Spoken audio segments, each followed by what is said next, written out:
Hello mga kapatid, no, magandang umaga sa inyong lahat. Kumusta no? I hope nasa mabuti tayong kalagayan. Ayan no. Ang init pa rin no. So huwag kalimutan magdala ng tubig at uminom lagi no dahil sa init po no, mga kapatid, sa heat index no. So ayan na. Update tayo sa panibago nating vlog.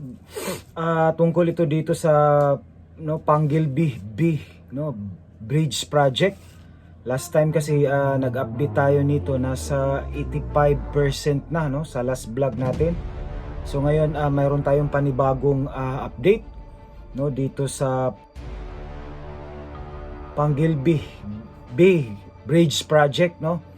So bali yung gap nito ay yung complete na 3.17 kilometer no, talagang magkalapit na no, talagang ano na. So soon no become the longest sea crossing bridge in Mindanao no. So by Interland Island Bridge project no. So from Northern Mindanao.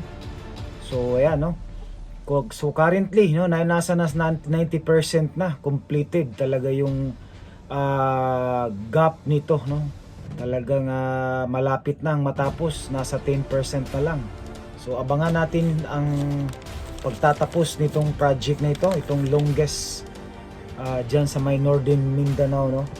Ayan, so with only 38.75 meter no gap to link. So yan, nasa 38.75 meter na lang no. So itong superstructures from Tangob City no, Misamis Occidental to Tubod, Lanao del Norte, mga kapatid no. So ayan no, talagang makakatulong ito diyan sa no, diyan sa area, sa lugar na yan, lalo na diyan sa dumadaan diyan no, kasi yung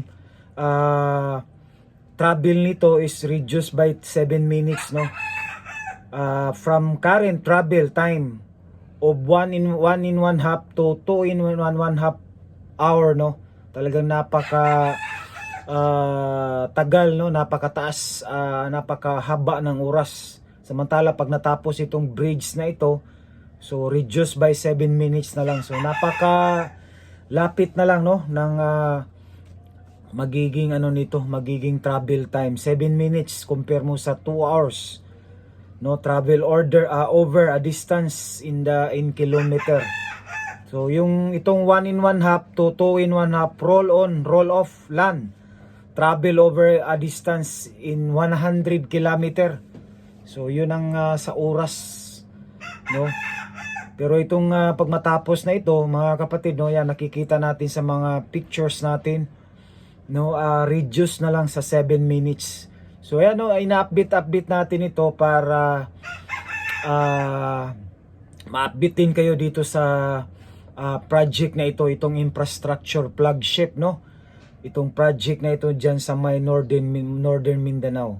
So ayan mga kapatid, hanggang dito na lang tayo, hanggang susunod muli. At huwag niyong kalimutan mag-subscribe, like and share no. And sa mga bago, and paki-notify po yung hit bell para updated po kayo lagi sa ating mga projects na ina-update, mga kapatid no. Maraming salamat lagi sa suporta kay Roel P no, sa ating mga subscriber diyan sa lahat no, Luzon, Visayas, Mindanao, lahat sa ating mga construction worker no, mga ka-rider, lahat po no na tumitingin sa atin no. So maraming salamat sa mga bago. Yan no, paki-hit para updated po kayo lagi every time pag may mga update tayo.